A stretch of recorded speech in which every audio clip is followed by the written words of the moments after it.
Dari dalam maupun dari luar negeri. Dan selama ini memang inovasi apa saja sih yang sudah dilakukan oleh perusahaan sawit untuk meningkatkan produktivitas begitu Pak? Ya, sebenarnya kalau kita lihat sawit perkembangannya ya, sebenarnya tidak terlepas dari proses inovasi sehingga dia bisa menjadi salah satu yang kekuatan kita. Jadi total produksi sawit di Indonesia sekarang 53 juta ton. Nah, kalau kita lihat ini bukan satu proses yang tiba-tiba, ya, tapi ada satu proses sistematis yang kalau kita lihat pada tahun 1980-an itu ada transformasi. Ya, jadi kita kenal misalnya PIR dan sebagainya. Nah ini konten utamanya sebenarnya adalah inovasi di bidang teknologi, misalnya perbenihan.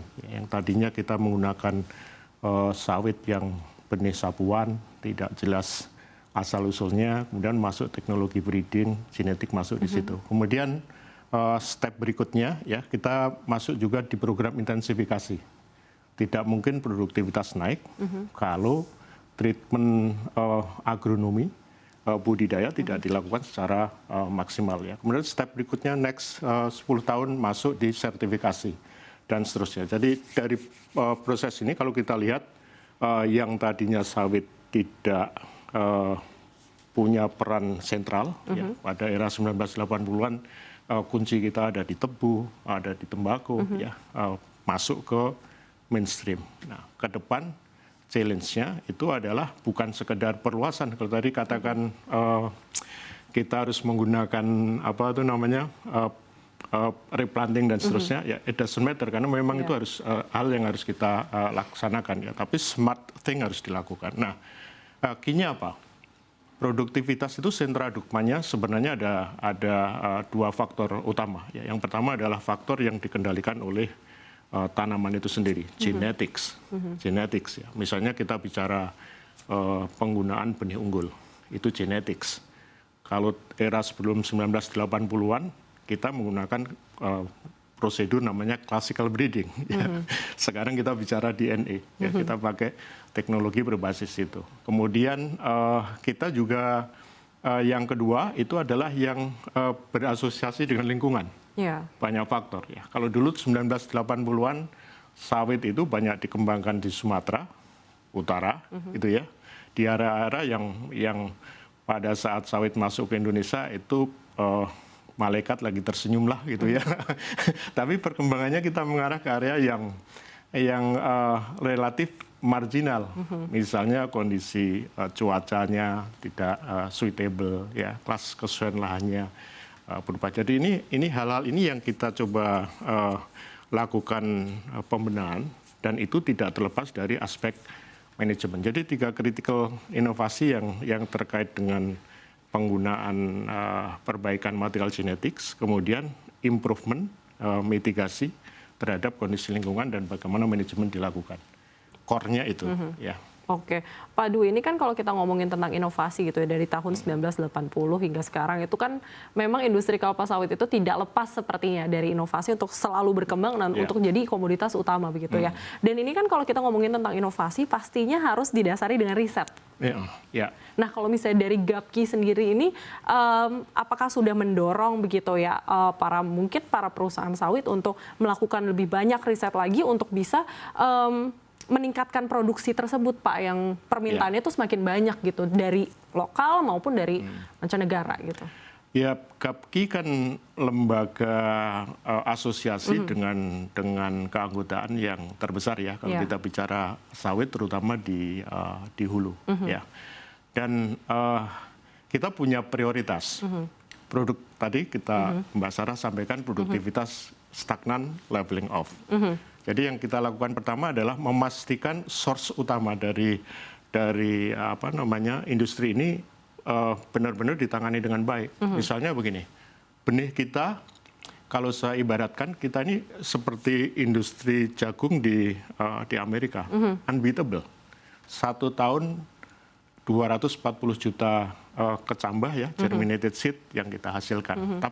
Tapi kalau kita lihat lebih ke hulu lagi, germplasmnya kita kurang, gitu. Jadi kita lakukan riset di bidang ini. Ya. Kemudian pada saat tahun 1980-an ketika sawit mulai menjadi bagian dari tanaman industri, Mbak, itu kita kalau polinasi perkawinan itu hanya basisnya menggunakan bantuan manusia, apalagi dengan menggunakan serangga penyerbu yang berasal dari Indonesia, itu hanya 40%.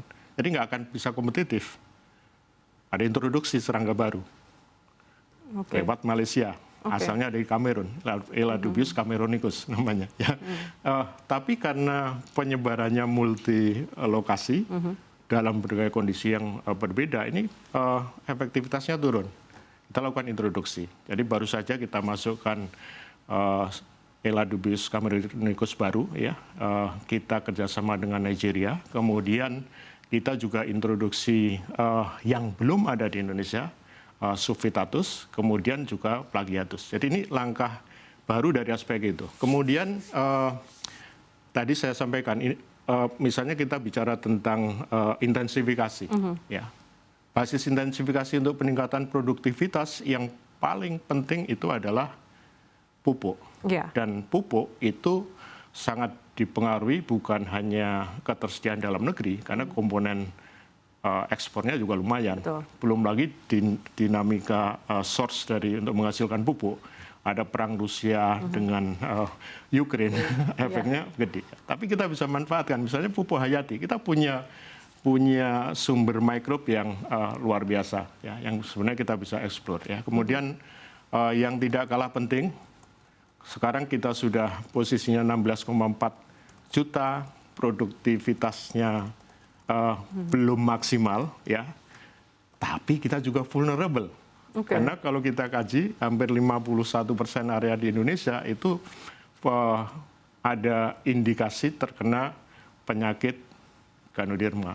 Ini berdasarkan kajian yang dilakukan oleh Russell Peterson. Nah, ini kita harus dekati ini supaya tadi permasalahan yang produktivitas stagnan sebenarnya bisa kita atasi. Jadi ini beberapa inisiatif dan itu GAPKI ambil peran sentral, ya, yang nanti kita bisa bahas lebih lanjut untuk aspek ini. Ya. Oke Pak, terkait mungkin dengan hama dan juga Ganoderma tersebut gitu ya Pak ya.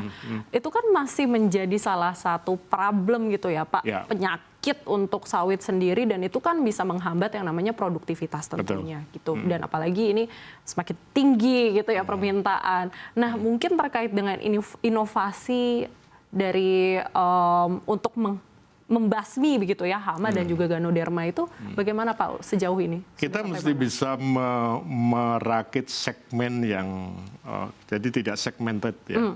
Misalnya begini, kalau ada pelaku industri yang dia fokusnya di benih, seolah-olah bisa diselesaikan hanya lewat benih, gitu ya. Kalau dia punya industri yang basisnya fungisida, ya fungisida gitu. Padahal sebenarnya tidak begitu. Karena kita bicara penyakit itu adalah interaksi antara genotype, genetik, lingkungan.